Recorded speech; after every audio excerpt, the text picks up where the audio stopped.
টাকা ইলেকশনে ছড়াছড়ি হয়, যে এই টাকা কোথা থেকে আসে, এই টাকার উৎস কি, মানুষের মনে এক বিরাট কৌতূহল। নির্বাচন প্রক্রিয়াটা কিরকম ভাবে হবে সব মিলিয়ে আপনি কি ধারণা পাচ্ছেন? সব মিলিয়ে আমি একটু আশাবাদী এই কারণে যে পলিটিক্যাল পার্টিগুলো ভেরি মাচ কেয়ারফুল বলে আমার মনে হয়েছে, কারণ তাদের চোখের সামনে নিকট অতীতের একটা উদাহরণ রয়েছে যে রাষ্ট্রীয় প্রাসাদ তাদেরকে রক্ষা করতে পারবে না, প্রাসাদের চার দেয়াল তাদেরকে রক্ষা করতে পারবে না, এই হিসাবটা হয়ে গিয়েছে। তো যদি এই হিসাবটা চিরদিন মাথায় থাকে, তাহলে এই মন্ত্রী এমপিদের যে দম্ভের রাজনীতিটা অন্তত পক্ষে যে সাইকোলজি থেকে চলে গিয়েছে কিছুদিনের জন্য হলো, এটি পরিষ্কার। ফলে সেটি মাথায় রেখে যদি আগামী দিনে একটি নির্বাচন হতে হয়, সে নির্বাচনের প্রধানতম শর্ত হওয়া উচিত সেটি হলো টাকার ছড়াছড়ি, যেটা অতীতকালে হয়েছে।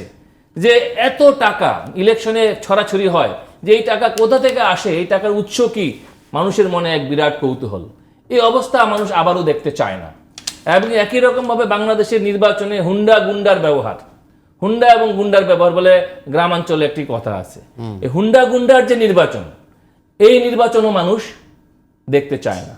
এবং একই সঙ্গে যেটি অত্যন্ত দুঃখের কথা আমরা দেখেছি গণমাধ্যমে, যে ডিসি নিয়োগে দুর্নীতি একটা তো নিউজ পত্রিকায় এসেছে, এবং এটি নিয়ে অনেক খবরাখবর, অনেক কথাবার্তা আছে, আমি সেই আলোচনায় যেতে চাই।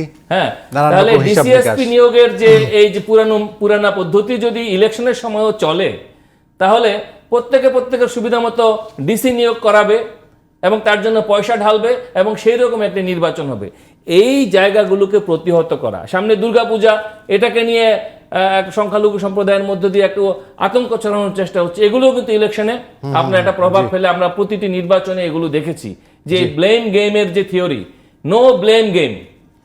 এবার যে কমপ্লিট শাটডাউন হয়েছে, এই কমপ্লিট শাটডাউনের আরেকটা মেসেজ আছে, সেটা অপরাজনীতির কমপ্লিট শাটডাউন। বাংলাদেশের আগামী নির্বাচনের আগে অপরাজনীতির কমপ্লিট শাটডাউন হতে হবে, এবং অপরাজনীতি রোধ করতে হলে পরে যেটি দরকার, যে মনোনয়ন বাণিজ্য, একটা শব্দের সাথে আমরা পরিচিত ছিলাম, আবারও মনোনয়ন বাণিজ্য ঠেকাবেন আপনি কি দিয়ে? দলের সাইকোলজিগুলোকে আপনি রাতারাতি চেঞ্জ করতে পারবেন না, কারণ তাদের মাথার মধ্যে পুরনো বয়ান ঘুরপাক খাচ্ছে। নয়া বয়ান আনতে হলে পরে নতুন আইন দরকার, নতুন নির্বাচনী আইন দরকার, যে আইন আপনার ওই টাকার ছড়াছড়ি এবং মনোনয়ন বাণিজ্য প্রতিহত করবে। তা সেই জায়গাগুলো নিশ্চিত করার জন্য দরকার ইমিডিয়েট। এবং আপনি যেগুলো বলছেন সেগুলো আসলে দেখতে গেলে যদি গভীরে যাওয়া যায়, তাহলে একটা বিস্তৃত পরিসর আছে সেটির কি সময়সীমার জায়গা? দেখেন, আমি আপনাকে একটু মনে করিয়ে দিই, সামরিক স্বৈরাচার এরশাদের বিরুদ্ধে যখন আন্দোলন হয়েছিল, জাস্টিস শাহাবুদ্দিন সরকার কিন্তু দায়িত্ব পালন করে আবার ওনার দায়িত্বে ফেরত গিয়েছিলেন। মাঝখানে কয় মাস সময় ওনার লেগেছিল, খুব বেশি সময় লাগেনি। এবং জাস্টিস শাহাবুদ্দিনের আমলে সেই নির্বাচন নিয়ে আমার জানা মতে তখন বিএনপি ক্ষমতায় এসেছিল, সেই নির্বাচনের পরে খুব একটা ডিসপিউট হয়েছে বলে আমার অন্তত মনে পড়ছে না। তো সেরকম একটি নির্বাচনও যদি আমরা কন্টিনিউ করতে পারতাম বাংলাদেশে, তাহলে পরে আজকের এই যে সংকটময় পরিস্থিতি, এত কথাবার্তার প্রয়োজন ছিল না। কিন্তু আমরা সামরিক স্বৈরাচারের যে আত্মদান, বিরোধী আন্দোলনের যে আত্মদান, সে আত্মদানের সাথে পলিটিক্যাল পার্টিগুলো অধিকাংশই বেইমানি করেছে।